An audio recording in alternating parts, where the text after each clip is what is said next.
Good morning students. आज अपन करने जा रहे हैं चैप्टर नंबर 2 के important questions for the September 24 examinations. ये हमारा पूरा फुल फ्लेज क्वेश्चन बैंक है, राइट। इसमें से बेसिकली अपन पहले चैप्टर का फ्लो समझते हैं, राइट। तो सबसे पहले क्या होगा, सबसे पहले आप ये डिसाइड करोगे कि क्या आपको एंगेजमेंट को एक्सेप्ट करना है या नहीं करना है।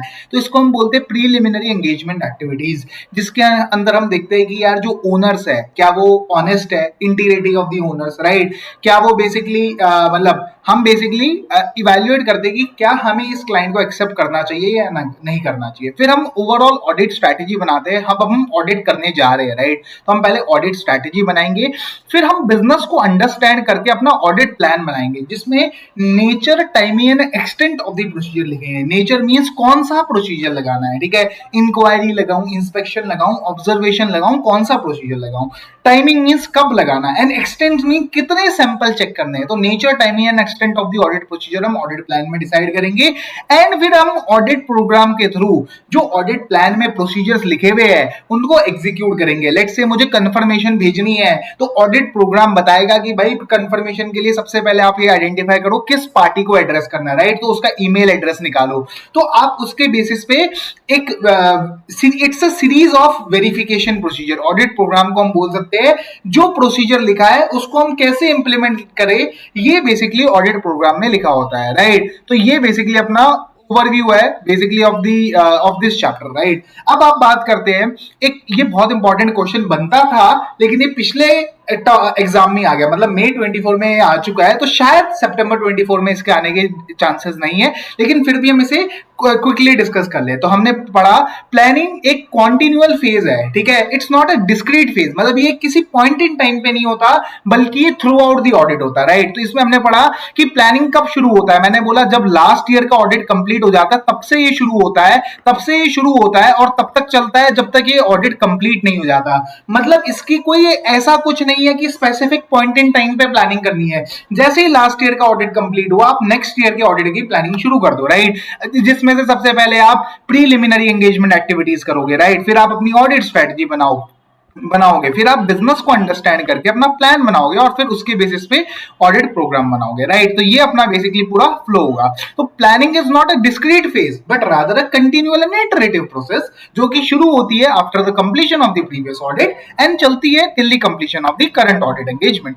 लेकिन इसका मतलब ये नहीं है कि कुछ भी कब भी हो रहा होगा, राइट। ऑब्वियस सी बात है, फर्दर ऑडिट प्रोसीजर तभी होंगे जब बेसिकली रिस्क असेसमेंट कंप्लीट हो गया होगा, राइट। तो planning however includes consideration of the timing of certain activities, although there is no there is a open time limit to planning, but इसका मतलब ये नहीं है कि कभी भी कोई भी कुछ होगा, राइट। अब इन्होंने एक एग्जांपल लिया जो कि इंपॉर्टेंट एग्जांपल था, लेकिन ये पेपर में ऑलरेडी आ चुका है, इसलिए मैं ज्यादा इसको फटाफट रैप अप करता हूँ, राइट। तो अगर आपको रॉम असेस करना है, मतलब रिस्क असेसमेंट करना है, तो उससे पहले आपको ये तो डिसाइड करना पड़ेगा ना कि कौन सा प्रोसीजर लगाऊं, राइट। तो ऐसा नहीं है कि प्लानिंग का मतलब क्या है। प्लानिंग का मतलब ये नहीं है कि सीधा का सीधा मतलब कोई भी किसी भी फ्लो में हो सकता है। ऑब्वियस सी बात है, further audit procedures risk assessment के बाद ही हो पाएंगे, राइट। जब आप रिस्क असेस करोगे तभी तो आप डिसाइड कर पाओगे कि कौन सा सब्सटैंटिव प्रोसीजर लगाऊं, कौन सा कंट्रोल टेस्ट करूं, राइट। तो बेसिकली क्या होता है, तो रिस्क असेसमेंट से पहले आपको ऑब्वियस सी बात है ये डिसाइड करना पड़ेगा ना कौन सा एनालिटिकल प्रोसीजर लगाऊं, कौन सा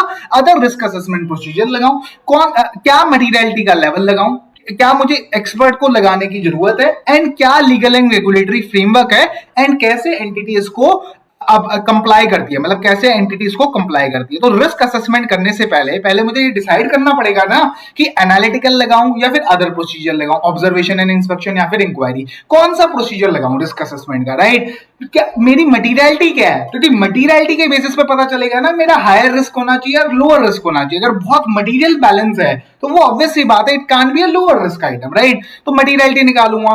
क्या मुझे एक्सपर्ट को इन्वॉल्व करना पड़ रहा है, तो एक्सपर्ट को इन्वॉल्व करना पड़ा है, दैट इज एन इंडिकेटर कि शायद ये हायर रिस्क हो, राइट। या and basically what is the legal and regulatory framework. अगर legal and regulatory framework complex है तो ऑब्वियस सी बात है हायर रॉम बनेगा।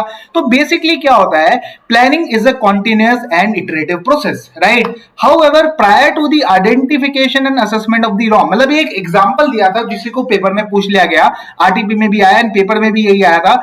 Prior to the identification and assessment of the wrong, auditor को क्या क्या चीजें करनी पड़ेगी? मैंने बोला प्लानिंग के नाम पे पहले उसको आइडेंटिफाई करना पड़ेगा, कौन सा प्रोसीजर लगाऊं, एनालिटिकल लगाऊं, कौन से वाला लगाऊं, राइट? तो ये बेसिकली हमारा फटाफट एक डिस्कशन हो जाता है ना? फिर हमने बात करा कि क्या आप अपने जो प्लानिंग के जो एक्सट्रैक्ट्स है, क्या उसको मैनेजमेंट के साथ डिस्कस कर सकते हो? तो हाँ, जवाब है हाँ, आप कर सकते हो, provided it does not compromise the effectiveness of the audit। आपकी जो इफेक्टिवनेस है वो ऑडिट की कॉम्प्रोमाइज नहीं हो। इसके लिए एक क्वेश्चन है स्टडी मैट में, जहां पे बेसिकली ये बोला गया है कि कार्तिक जाता है और सीधा बोलता है कि भाई मैं कंट्रोल टेस्टिंग करूंगा सरप्राइज चेक बेसिस पे। मैनेजमेंट को पता भी नहीं है कि ऑडिटर ने प्लान किया कंट्रोल को टेस्ट करने का, और वो सीधा जाके बोलता है कि भाई मैं कंट्रोल चेक करूंगा, मैंने तो सरप्राइज चेक कर दिया, मैंने धप्पा कर दिया। अब ये क्या है, धप्पा करना अलाउड है या नहीं है? तो जवाब है नहीं, ये सही नहीं है। उसको अपना प्लानिंग का ये वाली चीज तो डिस्कस करनी चाहिए थी ना मैनेजमेंट के साथ कि भाई मैं कंट्रोल्स को टेस्ट करके अपने सस्टेनेबल प्रोसीजर को थोड़ा कम करने का प्लानिंग कर रहा हूं, लेकिन उस भाई साहब ने करा ही नहीं। तो अब ऑब्वियस ही बात है, मैनेजमेंट को कंट्रोल, मैनेजमेंट ने अभी आरसीएम भी नहीं बना रखा, मैनेजमेंट ने भी कुछ भी नहीं कर रखा, उन्होंने अपने कंट्रोल की शायद प्रॉपर तरीके से डॉक्यूमेंटेशन भी नहीं हो रखी होगी। तो बेसिकली क्या ये अप्रोच सही है सीए कार्तिक की? तो जवाब है नहीं। ऑडिटर को अपना थोड़ा बहुत एक्सट्रैक्ट ऑफ दी प्लानिंग वो डिस्कस कर सकता है मैनेजमेंट के साथ, provided it does not compromise with the effectiveness of the audit. ये अब टॉपिक है प्रीलिमिनरी एंगेजमेंट एक्टिविटी। ये बहुत इंपॉर्टेंट टॉपिक है। इसके अंदर अपन 3 बातें करेंगे। मैंने बोला सबसे पहले अपन इवेल्युएट करेंगे किसी भी ऑडिट को एक्सेप्ट करने से पहले इंटीग्रिटी ऑफ द मैनेजमेंट, दो charge with governance and owners. हम देखेंगे कि किसी भी ऑडिट को एक्सेप्ट करने से पहले हम देखेंगे कि क्या उसके जो ओनर्स है, क्या उसकी जो मैनेजमेंट है, क्या उसके जो टीसीडब्ल्यूजी है वो ऑनेस्ट है, क्या मेरे पास टीम है जो कि ये काम को कर पाएगी, एंड कौन कौन से ऐसे मैटर है जो पिछले ऑडिट्स में अराइज हुए थे, क्या मैंने उनसे लर्निंग करी है, राइट? एंड अगर पहली बार ऑडिट में कर रहा हूं तो मुझे ऑब्वियस ही बात है पिछले ऑडिटर से बातचीत करनी पड़ेगी। तो एक्सेप्टेंस एंड कॉन्टिन्यूएंस जो टॉपिक है अपना, बेसिकली प्रीलिमिनरी एंगेजमेंट एक्टिविटीज में आप डिसाइड करोगे कि क्या आपको ये इस एंगेजमेंट को एक्सेप्ट करना है या नहीं करना है। इसके लिए आप इंटीग्रिटी, दूसरा कॉम्पिटेंस, अपनी एंगेजमेंट टीम की कॉम्पिटेंस देखोगे। आप ये देखोगे कि क्या क्या मैटर्स पिछले साल के ऑडिट में अराइज हुए थे, एंड अगर पहले बार आप ऑडिट कर रहे हो तो आप पिछले वाले ऑडिटर से भी कम्युनिकेट कर लोगे, राइट? तो प्रीलिमिनरी एंगेजमेंट एक्टिविटीज का जो पेपर में क्वेश्चन आता है, जो मेजरली क्वेश्चन आता है, वो इससे नहीं आता कि acceptance and continuance, but this topic is very important for this examination. अच्छे से पढ़ना है इसे। तो अपन ने पढ़ा एक्सेप्टेंस एंड कॉन्टिन्यूएंस, राइट? तो मैंने बोला एक्सेप्टेंस एंड कॉन्टिन्यूएंस में आप क्या क्या देखोगे? इंटीग्रिटी, दूसरा अपनी टीम की कॉम्पिटेंस, दूसरा क्या मैटर्स अराइज हुए थे पिछले ऑडिट में, एंड आप कम्युनिकेट करोगे विद द प्रीवियस ऑडिटर अगर ये पहले साल का ऑडिटर है, राइट? तो ये आपको एकदम क्लियर हो गया। अब चलते हैं, दूसरा आप क्या करोगे? आप ये देखोगे कि क्या हम एथिकल रिक्वायरमेंट्स के साथ कंप्लाई कर पा रहे हैं, क्या हम इंडिपेंडेंस के साथ कंप्लायंस कर पा रहे हैं, है ना? तो क्या हम एथिकल रिक्वायरमेंट्स के साथ कंप्लाई कर पा रहे हैं? एथिकल रिक्वायरमेंट में integrity, objectivity, professional competence, confidentiality, professional behaviour, ये स्टडी मैट में नहीं दे रखा लेकिन मैंने फिर भी लिख दिया, राइट? तो क्या आप कंप्लाई कर पा रहे हो with the ethical requirement including independence, right? And then you have to agree the terms of the engagement. Engagement के टर्म्स आप अग्री करोगे, जिसमें आप लिखोगे कि मैनेजमेंट का काम है फाइनेंशियल स्टेटमेंट बनाना, मेरा काम है उसको ऑडिट करना, राइट? तो ये प्रीलिमिनरी एंगेजमेंट एक्टिविटी की 3 चीजें हैं। सबसे पहले आप देखोगे क्या मुझे इस ऑडिट को एक्सेप्ट करना भी चाहिए या नहीं करना चाहिए। फिर आप क्या करोगे? आप बेसिकली एक्सेप्ट करना चाहिए तो फिर आप देखोगे क्या मैं एथिकल रिक्वायरमेंट्स इंक्लूडिंग इंडिपेंडेंस को क्या मैं मीट कर पाऊंगा या फिर नहीं कर पाऊंगा। एंड तीसरा आप अग्री करोगे terms of the engagement, right? अभी एंगेजमेंट पार्टनर को अलर्ट रहना है थ्रू आउट दी ऑडिट, ठीक है, by way of observation and inquiry that there is no non compliance to the ethical requirements. तो मैंने बोला एंगेजमेंट पार्टनर को अलर्ट रहना है through observation and inquiry that the members of the engagement team are complying to the ethical requirement। ये RTP में भी question आया, इसलिए बहुत इंपॉर्टेंट क्वेश्चन है। Compliance with ethical requirement including independence, इसके 2 पार्ट है। One is compliance with ethical requirement, second part है compliance with independence. Engagement partner की ये ड्यूटी है कि वो इंश्योर करे that the engagement team including the partner is complying with the ethical requirement including the independence, right? तो अभी throughout the audit engagement partner को अलर्ट रहना है थ्रू ऑब्जर्वेशन एंड इंक्वायरी कि कोई नॉन कंप्लायंस तो नहीं हुआ है with regard to the relevant ethical requirement. अगर कोई ऐसा मैटर एंगेजमेंट पार्टनर के नॉलेज में आता है, या तो फर्म के क्वालिटी कंट्रोल सिस्टम के थ्रू, SQC1 में जो फर्म ने क्वालिटी कंट्रोल सिस्टम बनाया है, या तो उसके थ्रू या फिर किसी और मैकेनिज्म के थ्रू, जिसके ये पता लगता है कि एंगेजमेंट टीम मेंबर ने एथिकल रिक्वायरमेंट्स को कंप्लाई नहीं किया है, तो एंगेजमेंट पार्टनर को इसको कंसल्टेशन मतलब कंसल्ट करना है with the others in the firm and determine करना है what could be the appropriate action. तो मैंने बोला एंगेजमेंट पार्टनर को इंश्योर करना कंप्लायंस टू एथिकल रिक्वायरमेंट्स। अगर उसकी नजर में कोई भी नॉन कंप्लायंस आता है तो उसको कंसल्ट करना है with the others and determine the appropriate action. तो ये तो हुआ कंप्लायंस टू एथिकल रिक्वायरमेंट। तो सबसे पहले हमने पढ़ा एक्सेप्टेंस एंड कॉन्टिन्यूएंस, जहां पे हमने पढ़ा इंटीग्रिटी, ओनर्स की, मैनेजमेंट की, TCWG की। क्या मेरे पास टीम है जो कि ये ऑडिट कर पाएगी? क्या मैटर्स पिछले ऑडिट में अराइज हुए थे? एंड अगर पहले साल का ऑडिट है तो मुझे कम्युनिकेशन करना पड़ेगा with the previous auditor, right? ये हमने पहले पढ़ा, राइट? फिर हमने पढ़ा compliance to ethical requirement including independence. Ethical requirement में 5 चीजें: integrity, objectivity, professional competence, confidentiality, professional behaviour, independence. और मैं अपन ने बात करी, अभी अपन बात करने वाले। फिर मैंने बोला एंगेजमेंट पार्टनर की ये रिस्पॉन्सिबिलिटी है कि वो एथिकल रिक्वायरमेंट इंक्लूडिंग इंडिपेंडेंस का कंप्लायंस करवाए। तो अब पेपर में जो क्वेश्चन आएगा ना, वो कैसे आएगा? अभी सबसे इंपॉर्टेंट क्वेश्चन है इंडिपेंडेंस वाला, वो अभी तक अपन ने नहीं डिस्कस किया है। तो मैंने बोला है ना, एक एंगेजमेंट पार्टनर है LPS एंड एसोसिएट्स का, तो वो प्रीलिमिनरी एंगेजमेंट एक्टिविटीज कर रहा है, तो उसको इंश्योर करना है कंप्लायंस विद इंडिपेंडेंस रिक्वायरमेंट। ये RTP का क्वेश्चन है, ये पेपर में आने के चांसेस है, राइट? तो उसको इंडिपेंडेंस रिक्वायरमेंट्स को वो कैसे इंश्योर करेगा एक एंगेजमेंट पार्टनर? तो मैंने बोला उसके लिए वो क्या करेगा, वो फर्म से इंफॉर्मेशन लेगा, जिस ऑडिट फर्म में वो पार्टनर है उससे वो इंफॉर्मेशन लेगा, उससे वो आइडेंटिफाई करेगा एंड इवेल्युएट करेगा कि कोई ऐसा सर्कमस्टांस तो नहीं है, कोई ऐसी रिलेशनशिप तो नहीं है जो कि क्रिएट कर रही है threat to the independence. And वो जो अगर फर्म के पास कोई ऑलरेडी इंफॉर्मेशन है ऑन दी आइडेंटिफाइड ब्रीचेस, मतलब किसी आर्टिकल ने उसी कंपनी के शेयर्स रख रखे हैं जिसका वो ऑडिट कर रहा है, तो ये फर्म के क्वालिटी कंट्रोल सिस्टम ब्रीच हो गया है, राइट? वो इवेल्युएट करेगा information on the identified breaches of the firms independence policies and procedures, and वो देखेगा कि क्या ये थ्रेट क्रिएट कर रहे हैं फॉर द ऑडिट एंगेजमेंट। तो बेसिकली फर्म की पॉलिसी लेट से ये है कि एक जो बंदा एंगेजमेंट टीम का मेंबर था, वो लेट से उस फर्म के बाद जितने भी ऑडिट है उसके पास शेयर्स नहीं होल्ड कर सकता, राइट? बट उसने होल्ड किया और ये फर्म को पता चल गया this is a identified breach of the firms independence policies and procedures. तो वो पार्टनर इवेल्युएट करेगा कि जो फर्म के लिए मेरा नॉन कंप्लायंस हुआ है ऑफ द इंडिपेंडेंस पॉलिसी, क्या मेरे वो नॉन कंप्लायंस थ्रेट क्रिएट करता है for this engagement, for the audit engagement, and वो अप्रोप्रिएट एक्शन लेगा ताकि ये थ्रेट एलिमिनेट हो जाए या फिर ये थ्रेट रिड्यूस हो जाए to an acceptable level by applying safeguards, या फिर पॉसिबल है तो वो विड्रॉ करेगा। अगर कोई भी ऑप्शन नहीं बचा तो वो विड्रॉ करेगा। तो मैंने बोला अभी बेसिकली अपन समझो प्रीलिमिनरी एंगेजमेंट एक्टिविटीज में अपन ने 3 चीजें पढ़ी। सबसे पहले हमने पढ़ा एक्सेप्ट करूं या ना करूं, उसके लिए इंटीग्रिटी देखूंगा, अपनी टीम की कॉम्पिटेंस देखूंगा, आप ये देखेंगे कि पिछले साल के ऑडिट्स में क्या क्या मैटर्स आए थे, एंड आप कम्युनिकेट करेंगे with the previous auditor, right? And आप फिर देखेंगे एंगेजमेंट पार्टनर ये रिस्पांसिबिलिटी है कि वो इंश्योर करे compliance to the ethical requirement including independence. पहले अपन ने बात करी एथिकल रिक्वायरमेंट्स के बारे में, जहां पे मैंने बोला एंगेजमेंट पार्टनर को अलर्ट रहना है थ्रू आउट द ऑडिट कि एंगेजमेंट टीम के जो मेंबर्स है that they are complying to the ethical requirements. And अगर कोई ऐसा मैटर उसकी नॉलेज में आती है जो इंडिकेट करता है कि एंगेजमेंट टीम मेंबर ने नॉन कंप्लायंस किया है, तो उसको कंसल्टेशन करनी है with the others in the firm and determine the appropriate action. अभी एंगेजमेंट पार्टनर को ये भी इंश्योर करना है that the engagement team is complying to the independence requirement। उसके लिए वो इंफॉर्मेशन लेगा फॉर्म के थ्रू, उससे वो आइडेंटिफाई एंड इवैल्यूएट करेगा सर्कमस्टांसेस एंड रिलेशनशिप्स को जो थ्रेट कर रहे हैं टू द इंडिपेंडेंस, एंड वो इवैल्यूएट करेगा जो फॉर्म के आइडेंटिफाइड ब्रीचेस है of the forms independence policies and procedures, तो उसे देखने के लिए कि क्या वो थ्रेट क्रिएट करते हैं to the independence for the audit engagement, and वो अप्रोप्रिएट एक्शन लेगा ताकि थ्रेट एलिमिनेट हो पाए या फिर रिड्यूस हो जाए to an acceptable level by applying safeguards, या फिर अगर कुछ भी पॉसिबल नहीं है तो वो विड्रॉ करेगा।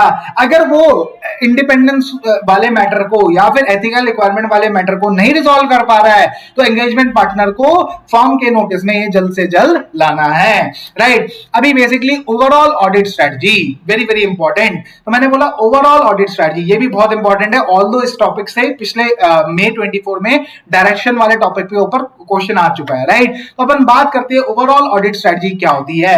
मैंने बोला सबसे पहले अपन ने पढ़ा प्रीलिमिनरी एंगेजमेंट एक्टिविटीज। अब अपन चल रहे हैं नेक्स्ट टॉपिक की ओर, जहां पे नाम है, जिसका नाम है overall audit strategy. Overall audit strategy में हम देखते हैं कि what is the scope of the audit, what is the timing of the audit and how should we drive the audit. तो scope, timing and direction of the audit, right. तो overall audit strategy establish the scope, timing and direction of the audit and it guides the development of the audit plan. मतलब जब हम audit plan बनाएंगे, obviously बात है overall audit strategy के बाद हम सीधा ऑडिट प्लान बनाएंगे, बट उसके बीच में हम अंडरस्टैंडिंग भी लेंगे ऑफ द एंटिटी, राइट। तो मैंने बोला अब आप बेसिकली समझो, overall audit strategy will guide the development of the audit plan and it will define the scope, then the timing and then the direction of the audit, right. It establishes the scope, timing and direction of the audit. तो अभी basically आपको as a auditor क्या करना है, तो paper में question क्या आएगा, you have been appointed as an auditor, right. Discuss briefly the factors to be considered by you while establishing the overall audit strategy.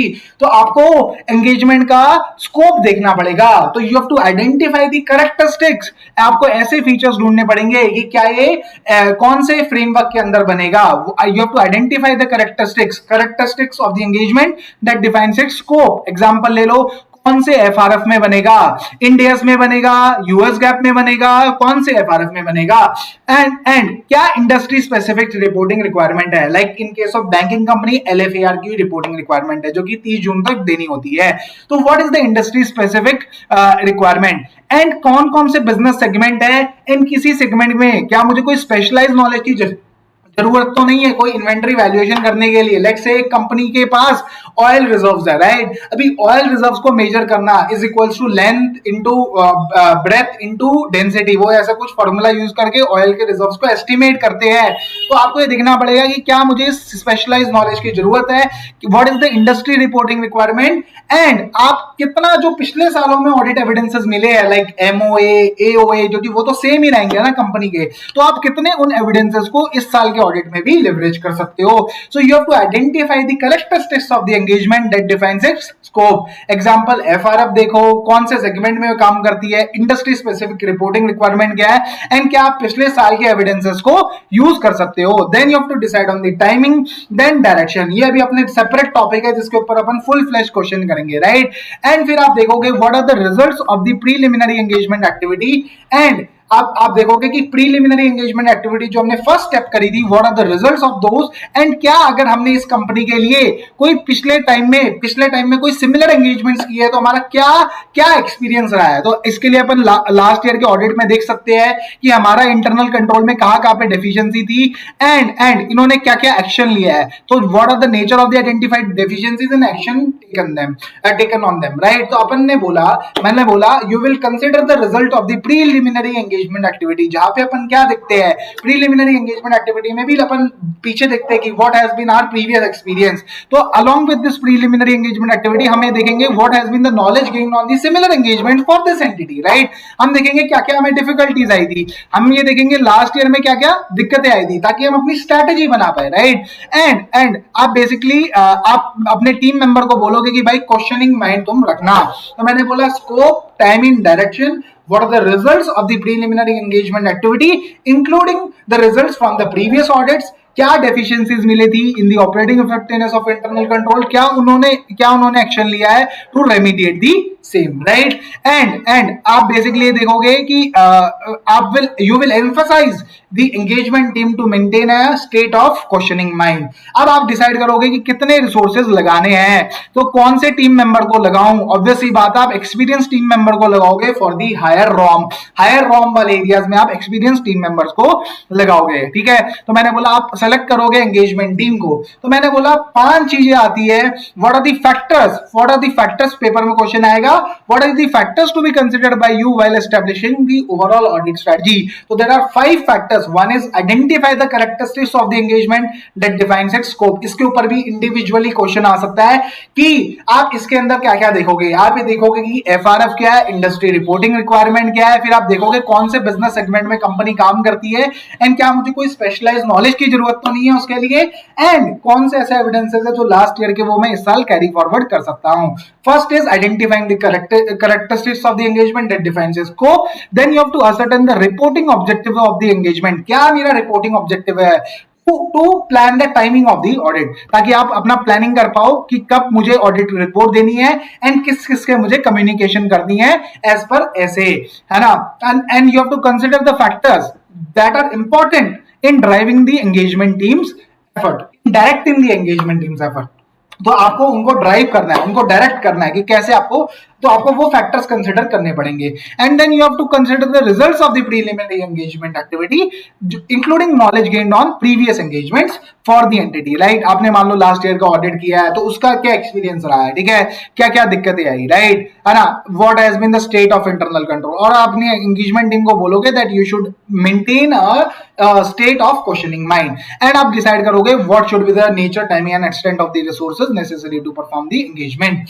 अब बेसिकली अपन चल रहे हैं जो अपन ने पढ़ा था ना टाइमिंग वाला फैक्टर, राइट, ये क्वेश्चन भी इंपॉर्टेंट बन जाता है। तो देखो मैंने बोला पहला क्वेश्चन क्या इंपॉर्टेंट बनता है, what are the factors for establishing the overall audit strategy. तो scope, timing, direction, then results of preliminary engagement activities, and then knowledge gained on the similar engagement, nature, timing and extent of the resources. ये हमने पढ़ लिया, right, कि ये हमें एकदम clear है, करेक्ट। अब चलते हैं अपन, you have to plan the timing of the audit. तो अभी आपको you have to ascertain the reporting objectives, आपको रिपोर्टिंग ऑब्जेक्टिव्स देखने पड़ेंगे, and then you need to plan the timing of the audit. ये बहुत ही अच्छा क्वेश्चन एमटीपी में आया है, जहां पे बेसिकली देखो एक आर्टिकल असिस्टेंट को बोला गया कि भाई तू वर्क पेपर बना दे, उसने बेसिकली टाइमलाइंस लिखी। अब पेपर में क्वेश्चन आया, एमटीपी में क्वेश्चन आया, the above working paper list certain factors which are considered by the auditor while establishing the audit strategy. तो ऑडिट स्ट्रेटजी में स्कोप होता है, टाइमिंग होता है, डायरेक्शन होता है, तीन चीजें होती है। तो इसमें क्या लिखा है, टाइमिंग लिखी है, right. Explain how this consideration highlighted in the above working could be help the auditor. तो टाइमिंग उसने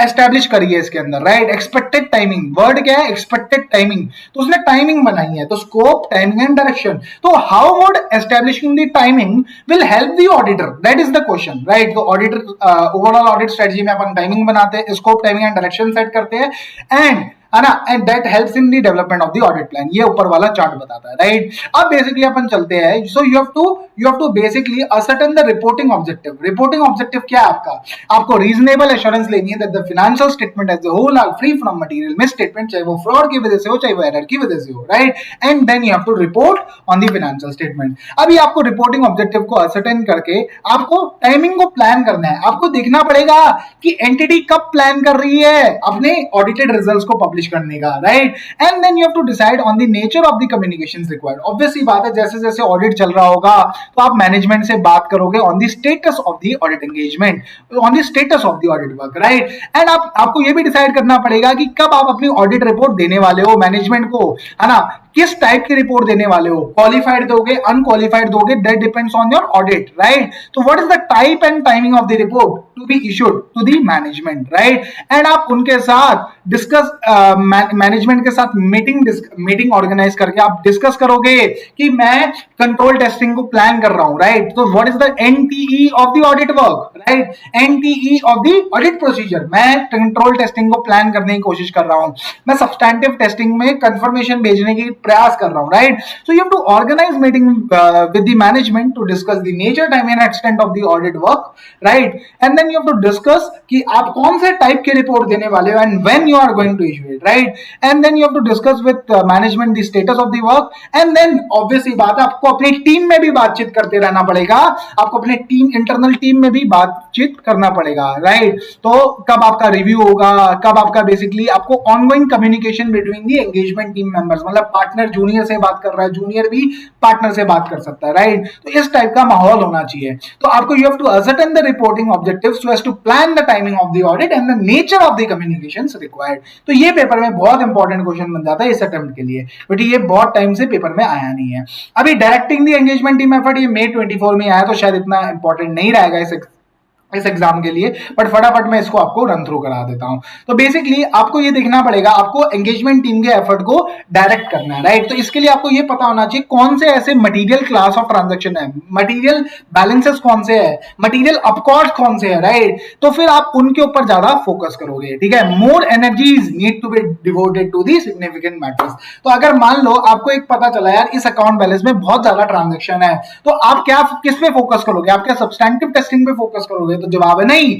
जिसमें वॉल्यूम ज्यादा है उसमें हम कंट्रोल्स पे फोकस करते हैं, तो हम ज्यादा एफिशिएंट वे ढूंढेंगे to test the internal control. तो अगर मान लो किसी लेजर में बहुत ज्यादा जर्नल एंट्रीज है, तो अब आपको देखो as a engagement partner you have to direct the engagement team efforts. अभी एंगेजमेंट टीम क्या करेगी, उस लेजर में सारे वाउचर्स को टेस्टिंग करने की कोशिश करेगी, बट ऐसा सही ऑप्शन नहीं है क्योंकि it's a large volume of transaction and I think control testing would be the effective way to deal with it. फिर आप देखोगे कि क्या इंडस्ट्री डेवलपमेंट हुआ है, आप अपने एंगेजमेंट टीम को बताओगे कि भाई जब तुम ऑडिट कर रहे हो तो भाई इस इंडस्ट्री के चेंज को ध्यान में रखना, क्या नई रिपोर्टिंग रिक्वायरमेंट है उस पर भी आप ब्रीफ करोगे।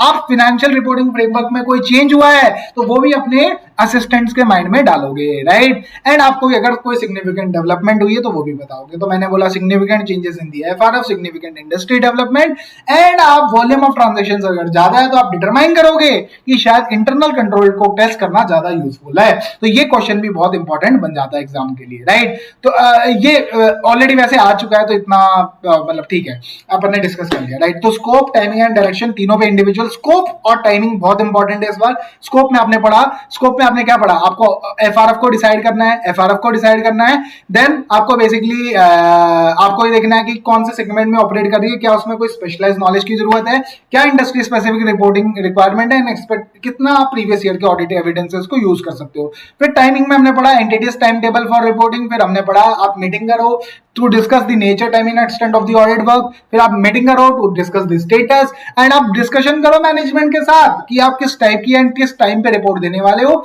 एंड आप इंटरनली भी अपना डिस्कशन करते रहो। डायरेक्शन में हमने volume, significant developments, significant changes in the FRF, उसके बारे में भी डिस्कशन किया। अब आ जाओ अपन चलते हैं how would the establishing the overall audit strategy assist the auditor. तो मैंने बोला ये हेल्प करेगी ऑडिटर को इन एलोकेटिंग दी रिसोर्सेज। तो पेपर में ध्यान रखना, पेपर में कंफ्यूज मत होना, जब ओवरऑल ऑडिट स्ट्रेटजी आता तो हमने ओवरऑल ऑडिट स्ट्रेटजी के 5 फैक्टर पढ़े थे। One is scope, timing, direction, then results of preliminary engagement activity and major timing and extent of resources, right. अब बेसिकली पेपर में क्वेश्चन अगर, अब आपको केयरफुल रहना है, पेपर में ऊपर वाला क्वेश्चन पूछा जा रहा है, फैक्टर का क्वेश्चन पूछा जा रहा है, that is nature, timing and extent of resources. जब हम ऑडिट स्ट्रेटजी में डिसाइड करते हैं कि किस एंगेजमेंट टीम मेंबर को सेलेक्ट करें, हायर रिस्क एरिया वाले को एक्सपीरियंस टीम मेंबर को देंगे एरिया, राइट। अब पेपर में क्वेश्चन ये बेसिकली इस टाइप का आ सकता है कि how overall audit strategy would assist the auditor, ऐसा क्वेश्चन आएगा, ठीक है। How audit strategy will be helpful to the auditor, तो कैसे असिस्ट करेगी, तो आपको ऑडिट स्ट्रेटजी बता पाएगी। आप क्या करते हो, scope, timing and direction decide करते हो, तो इस तो ऑब्वियसली बात है subject to the completion of the risk assessment procedure. आप ऑब्वियसली बात है, देखो आप रिसोर्सेज को तभी तो डिप्लॉय कर पाओगे जब आपको पता है कि भाई रिसोर्स इस वाले एरिया में रिस्क हायर है, सिग्निफिकेंट है या लोअर है, राइट। तो basically it will assess the auditor कि किन रिसोर्सेज को डिप्लॉय करना है, कितने रिसोर्सेज डिप्लॉय करने हैं, कब डिप्लॉय करना है, एंड कैसे इनका रिव्यू करना है, कैसे इनको डायरेक्ट करना है, कैसे इनको सुपरवाइज करना है। तो कब डिप्लॉय करना है, इंटरिम ऑडिट स्टेज पे या फिर की कट ऑफ डेट पे, या फिर कितने रिसोर्सेज करना है, राइट, है ना, कितने नंबर ऑफ टीम मेंबर्स भेजने फॉर इन्वेंटरी काउंट, कितना ऑडिटर जो अदर ऑडिटर्स है जिनका आप रिपोर्ट यूज करके अपना ग्रुप ऑडिट पे ओपिनियन देना, उनको कितना रिव्यू करना है, एंड कितना बजट लगाना है in terms of hours, right, कितने अमाउंट ऑफ रिसोर्सेज, देन आप डिसाइड करोगे किन रिसोर्सेज को लगाना है। आप एक्सपीरियंस टीम मेंबर्स को लगाओगे for high risk area, same language, and आप एक्सपर्ट्स को लगाओगे ऑन कॉम्प्लेक्स मैटर्स, राइट। तो किन रिसोर्सेज को लगाना है, कितने को लगाना है, एंड कब लगाना है, एंड आप इनको कैसे डायरेक्ट मैनेज सुपरवाइज करोगे, तो कैसे रिव्यू होने वाला है, ऑन साइट रिव्यू होगा या फिर ऑफ साइट रिव्यू होगा। तो ये बेसिकली अपना टॉपिक हो गया। तो how will overall audit strategy help the auditor या फिर असिस्ट द ऑडिटर, ये भी इंपॉर्टेंट क्वेश्चन है इस एग्जाम के पॉइंट ऑफ व्यू से। अब आप ऑडिट प्लान को डेवलपमेंट कैसे करोगे, तो मैंने बोला ऑब्वियसली बात है, आपने ओवरऑल ऑडिट स्ट्रेटजी बना ली, अब आप अंडरस्टैंडिंग लोगे थोड़े बहुत एंटिटी की, और उसके बाद में अपना ऑडिट प्लान बनाओगे जिसके अंदर nature, timing and extent of the audit procedure लिखे होंगे। अभी अपन पढ़ते हैं डेवलपमेंट ऑफ ऑडिट प्लान में भी in such an audit plan के अंदर क्या क्या मैटर्स लिखे होते हैं, development of the overall audit plan. तो अब बेसिकली ऑब्वियसली बात है, once the overall audit strategy is establish, आप ऑडिट प्लान बनाओगे to address the matters identified in the overall audit strategy, right. अब आप बेसिकली जो मैटर्स ओवरऑल ऑडिट स्ट्रेटजी में आइडेंटिफाई किए गए हैं उनको आप एड्रेस करने के लिए आप एक ऑडिट प्लान बनाओगे एंड आप उसमें इंश्योर करोगे that the objectives of the audit are achieved through the efficient use of the auditors resources. तो बेसिकली आप एक ऑडिट प्लान बनाने वाले हो, इसके लिए आपको अंडरस्टैंडिंग क्लाइंट के धंधे की होना बहुत जरूरी है, ये अपन ने पहले ही पढ़ लिया। ओवरऑल ऑडिट स्ट्रेटजी और ऑडिट प्लान के बीच में एक चीज आती है, that is understanding the entity. अब आप ऑडिट प्लान में क्या लिखोगे, आप nature, timing and extent of the plan, risk assessment procedure कौन सा लगाऊं, ऑब्जर्वेशन एंड इंस्पेक्शन लगाऊं, इंक्वायरी लगाऊं, या फिर एनालिटिकल प्रोसीजर लगाऊं, या फिर nature, timing and extent of the plan further audit procedure at the assertion level. तो आप बेसिकली इसके अंदर प्रोसीजर्स को लिखोगे, ऑडिट प्लान के अंदर आप प्रोसीजर्स को लिखोगे, या फिर अदर कोई प्लान प्रोसीजर्स है like procedures as required by SS, उनको भी आप लिखोगे। तो ऑडिट प्लान के अंदर आप nature, timing and extent of the risk assessment procedure, nature, timing and extent of the further audit procedure and other planned audit procedures को भी लिखोगे, राइट। ऑब्वियस ही बात है, प्लानिंग पूरे ऑडिट में चलती रहती है, राइट, बट ऑब्वियस ही बात है कुछ टाइमिंग होती है, राइट। अपन ने सबसे पहला टॉपिक यही पढ़ा था, ऑब्वियस ही बात है रिस्क असेसमेंट थोड़ा सा पहले होगा, फिर थोड़े से फर्दर ऑडिट प्रोसीजर होंगे, that will depend on the outcome of the risk assessment procedure. And हो सकता है कि आप पहले कुछ ही फर्दर ऑडिट प्रोसीजर परफॉर्म करो, अगर आपको उनसे नेसेसरी एविडेंस मिल जाता है तो आप शायद और फर्दर ऑडिट प्रोसीजर ना परफॉर्म करो, बट हो सकता है उन फर्दर ऑडिट प्रोसीजर से आपको कंफर्म नहीं मिला तो आप क्या करोगे, और ऑडिट प्रोसीजर करोगे। तो ऑडिटर में begin the execution of the further audit procedure before planning all remaining further audit procedure. तो जरूरी नहीं है कि आप सारों को प्लान करने के बाद ही करो, हो सकता है कि आपको पहले वाले से सेटिस्फेक्शन मिल जाए, तो आप बेसिकली इस हिसाब से चलते हो। तो मैंने बोला ऐसा तो वैसे तो कोई टाइमिंग नहीं होती है, प्लानिंग का कोई ऐसा स्पेसिफाइड टाइम पीरियड नहीं है जो पिछले साल के ऑडिट से शुरू होता है और इस साल के ऑडिट के खत्म होने पे बंद होता है, लेकिन फिर भी कोई चीजें एक सीक्वेंस में होती है। अब बेसिकली इस वाले क्वेश्चन में, ये स्टडी मैट का क्वेश्चन है जहां पे बेसिकली ये लिखा गया है कि आप इंक्वायरी कर रहे हो लीगल काउंसिल के साथ, तो एक inquiry is a type of a risk assessment procedure. आप लीगल काउंसिल के साथ इंक्वायरी कर रहे हो ताकि आप निकाल पाओ कि क्या स्टेटस है पेंडिंग लिटिगेशन मैटर्स का, तो it's a type of a risk assessment procedure. इसको हम रिस्क असेसमेंट प्रोसीजर बोलते हैं। ये हम जब चैप्टर नंबर 3 पढ़ेंगे तो और अच्छे से पढ़ेंगे। एंड क्या आप इसको प्लानिंग में इंक्लूड करते हो, तो ऑब्वियसली बात है, अपन ने ऑडिट प्लान में पढ़ा, अपन nature, timing and extent of risk assessment procedure, nature, timing and extent of the further audit procedure and other planned audit procedures को भी डिसाइड करते हैं। अब audit strategy and audit plan के बीच में रिश्ता कैसा है, मैंने बोला they are very very very closely interrelated, बहुत ही भाईचारा इन दोनों के बीच में। अभी basically audit strategy scope, timing and direction of the audit set करता है, एंड ऑडिट प्लानिंग ये ऑडिट प्लान ये बताता है कि how this strategy is going to be implemented. Audit plan ज्यादा डिटेल्ड होता है क्योंकि इसके अंदर nature, timing and extent of the audit procedures भी लिखे होते हैं to be perform by the team members, right. अब आप ऑडिट स्ट्रेटजी बनाने के बाद ये ऑडिट प्लान बनाते हो, बट हो सकता है कि but they are very interrelated. अब हो सकता है कि change in one may result in change to another, मतलब अगर ऑडिट प्लान में चेंज हुआ तो आपकी ऑडिट स्ट्रेटजी में भी चेंज हो सकता है, ऑडिट स्ट्रेटजी में हुआ तो ऑडिट प्लान में भी चेंज हो सकता है, राइट। अब overall audit strategy and plan ये किसकी रिस्पॉन्सिबिलिटी है, ये मैनेजमेंट की रिस्पॉन्सिबिलिटी नहीं है, ये ऑडिटर की रिस्पॉन्सिबिलिटी है। तो ऑडिटर डब्ल्यू ने ऑडिट स्ट्रेटजी और ऑडिट प्रोसीजर उसने फिनेंस हेड से ही बनवा लिए, तो ये क्या है, उसने सही काम किया, तो जवाब है नहीं, उसने सही काम नहीं है किया है, उसको ओवरऑल ऑडिट स्ट्रेटजी और ऑडिट प्लान खुद ही बनाना चाहिए था। अगर वो चाहे तो वो डिस्कस कर सकता है elements of the planning with the management. और ऑब्वियसली बात है, जब अपन प्लानिंग की एक्टिविटी के बारे में बात करते हैं तो आपके जो भी एंगेजमेंट पार्टनर है, जो भी आपके की एंगेजमेंट टीम मेंबर्स है, सबको मिलके बैठ के डिस्कस करना चाहिए। इससे उनके जो इनसाइट्स मिलेंगे, उनका जो एक्सपीरियंस मिलेगा, उससे प्लानिंग एक्टिविटी बहुत अच्छी हो जाएगी, राइट। अब हो सकता है कि आपको जो प्लानिंग, मैंने बोला ना प्लानिंग का कोई एंड लिमिट नहीं है, ये पिछले ऑडिट से शुरू होता है और इस ऑडिट के खत्म होने तक चलता है, राइट। तो बेसिकली हो सकता है कुछ ऐसे अनएक्सपेक्टेड इवेंट हुए हो, या फिर आपको जो ऑडिट एविडेंस मिला उसके बेसिस पे आपको लगता है कि आपको overall audit strategy and audit plan को रिवाइज करने की जरूरत है, ताकि आप अपना nature, timing and extent of the procedures को रिवाइज कर पाओ। तो basically there is you can make the changes to the planning decision. अब आते हैं अपन ऑडिट प्रोग्राम के बारे में। ऑडिट प्रोग्राम ये भी पेपर में आ चुका है, तो ये भी इस बात के लिए इतना इंपॉर्टेंट टॉपिक नहीं बचता है, लेकिन फिर भी अपन फटाफट डिस्कस करते हैं। ऑडिट प्रोग्राम क्या है? एक सीरीज ऑफ वेरिफिकेशन प्रोसीजर्स है जो कि ऑडिटर अप्लाई करता है to the financial statement and accounts of the entity, ताकि वो सफिशिएंट एविडेंस ले पाए और अपना ओपिनियन दे पाए। तो मैंने बोला it's a series of verification procedures applied to the financial statement and accounts of the entity, ताकि वो एविडेंस ले पाए एंड अपना ओपिनियन दे पाए। अभी एक audit programme cannot be practicable for all business. इसको अपन एक एग्जांपल के थ्रू पढ़ते हैं। मैंने बोला हर बिजनेस का नेचर, साइज एंड कंपोजिशन अलग होता है, राइट। और उसके कंट्रोल्स का स्टेटस, कंट्रोल्स कैसे काम कर रहे हैं, एंड और आप क्या सर्विस उसे दे रहे हो, मतलब स्टैट ऑडिट की सर्विस दे रहे हो या फिर इंटरनल ऑडिट की सर्विस दे रहे हो। तो मैंने बोला business very in nature, size and composition, effectiveness of internal control and the exact nature of services to be rendered by the auditor, है ना। And therefore the program which is suitable for one business may not be suitable for another, right? And therefore there is always a requirement to evolve the audit program under all circumstances, and therefore it is not practicable to prepare a program that is suitable for all circumstances। ठीक है, अब आपको basically उस audit program के अंदर बताना पड़ेगा what is the nature of the work to be done, क्या काम करना है। कंफर्मेशन के लिए आपको उसकी ईमेल आईडी लेनी है, राइट, है ना। एंड आपको basically you have to decide on the nature of the work to be done. तो मैंने बोला business size, nature and composition के अंदर वेरी करते हैं, एंड कुछ काम जो शायद एक के लिए सुटेबल है may not be suitable to another, right.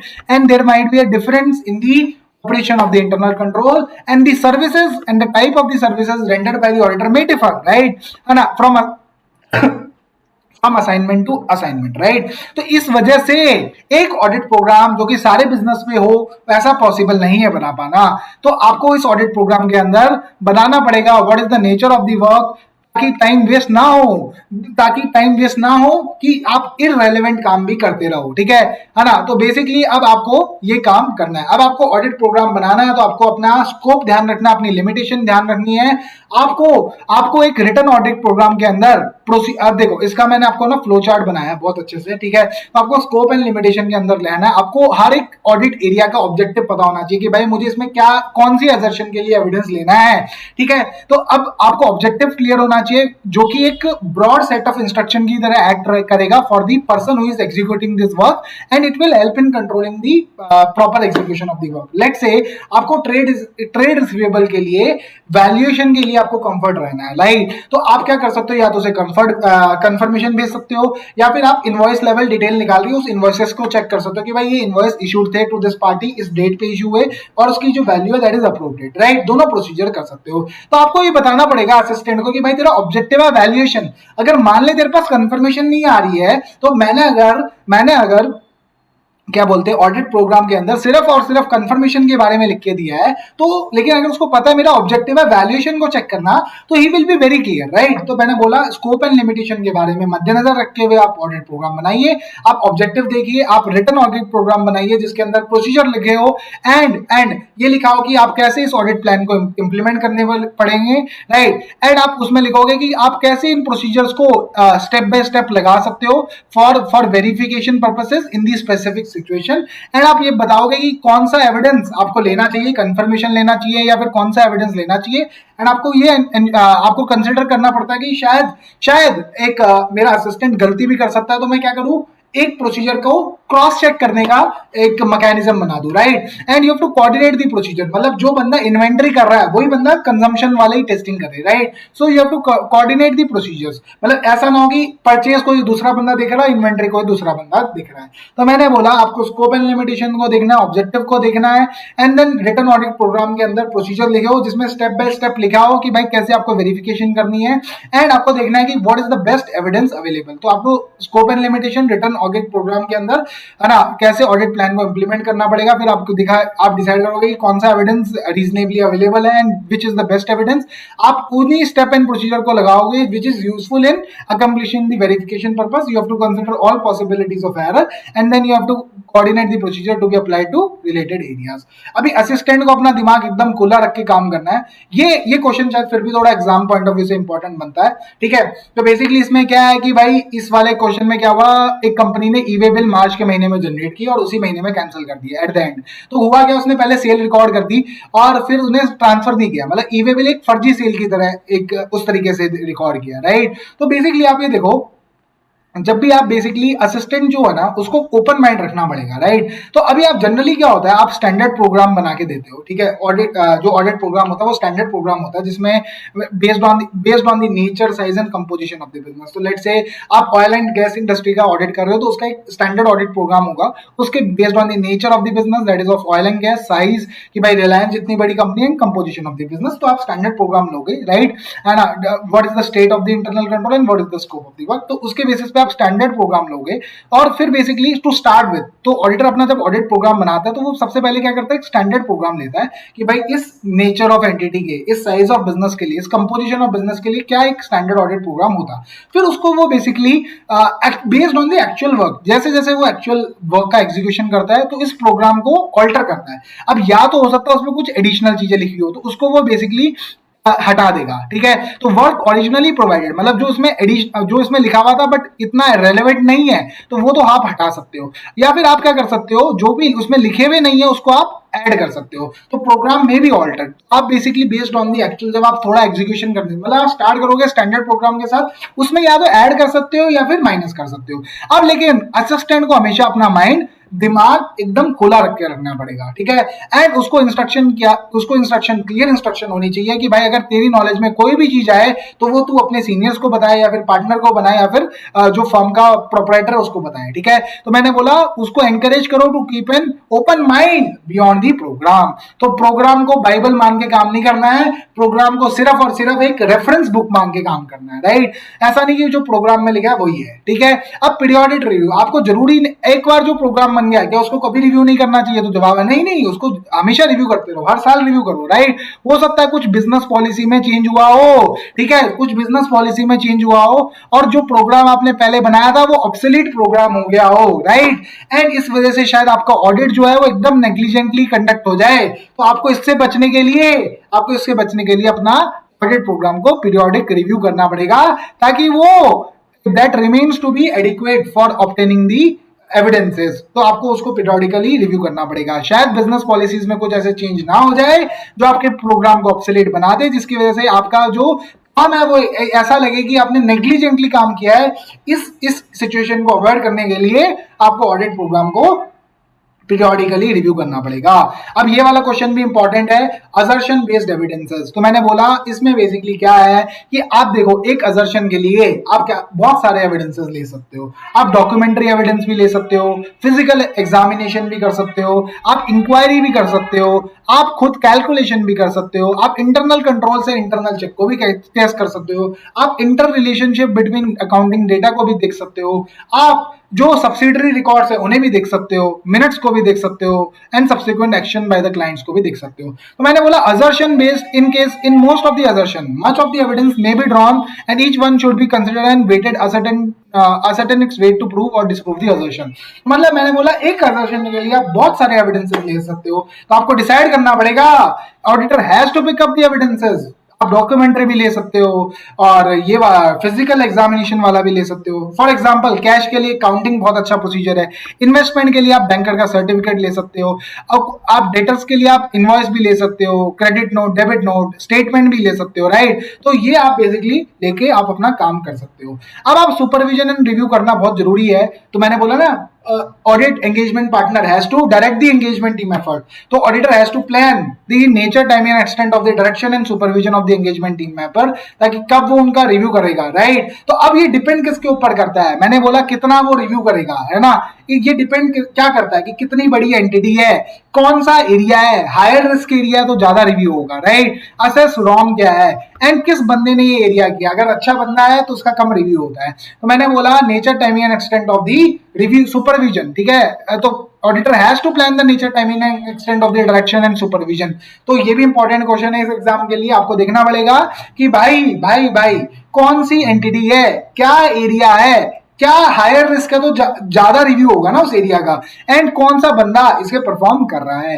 And आपको डॉक्यूमेंट करना है ऑडिट स्ट्रेटजी को, ऑडिट प्लान को, एंड अगर कोई उसमें सिग्निफिकेंट चेंज हुआ है in the audit strategy in the audit plan तो ये आपको डॉक्यूमेंट करना है। अभी आपको ओवरऑल ऑडिट स्ट्रेटजी को डॉक्यूमेंट करना इसलिए इंपॉर्टेंट है क्योंकि ये एक तरीके से अपने रिकॉर्डिंग करी ऑफ द की डिसीजन जो कि आपने मेड किए है इन properly planning the audit and and ताकि आप जो भी सिग्निफिकेंट मैटर्स है उनको एंगेजमेंट टीम को बता पाओ, राइट। एंड ऑडिट प्लान क्या सर्व करेगा, it will serve as the purpose of कि आपने ये प्लान किए थे प्रोसीजर, रिस्क असेसमेंट प्रोसीजर, ये फर्दर ऑडिट प्रोसीजर, एंड आपने ये मतलब फिर आप देख सकते हो कि क्या ये प्रोसीजर थे, क्या वो प्रॉपरली मतलब बेसिकली आप इसको इजीली रिव्यू कर सकते हो, इसलिए ऑडिट प्लानिंग की इंपॉर्टेंस है, राइट। अब आप स्टैंडर्ड ऑडिट प्रोग्राम को मैंने जैसे आपको बताया assistant to keep an open mind वाले सेक्शन में कि स्टैंडर्ड ऑडिट प्रोग्राम को आप टेलर करोगे ताकि आप उस एंगेजमेंट के सर्कमस्टांसेस को रिफ्लेक्ट कर पाओ, right.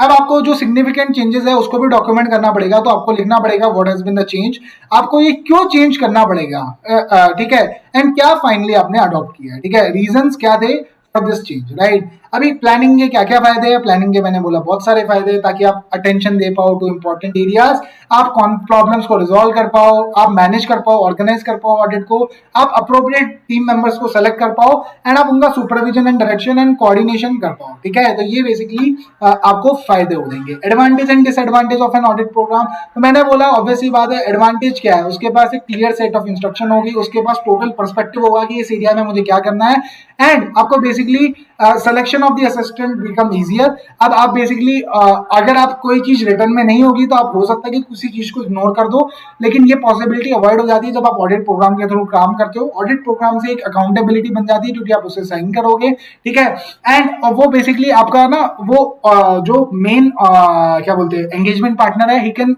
Control the progress of the audit, ताकि वो ये देख पाएगा कितना काम हुआ है ना, and it will help you in the succeeding year, and ये आपका एक तरीके से एविडेंस होगा कि भाई आपने प्रॉपरली प्लान को किया था अपने काम को, राइट। अब लेकिन कुछ बहुत डिसएडवांटेज भी है इस ऑडिट प्रोग्राम के, मैंने बोला बहुत मोनोटनस हो सकता है काम, ठीक है, कि भाई यही प्रोसीजर करना है, रिजिड एंड इनफ्लेक्सिबल हो सकता है प्रोग्राम, और कई बार इनएफिशिएंट असिस्टेंट ये बोल सकता है कि भाई मैंने तो जो लिखा था वो किया था, मैंने अपना दिमाग नहीं लगाया, कुछ और करना था तो मुझे नहीं पता था क्योंकि इसमें लिखा नहीं था, राइट।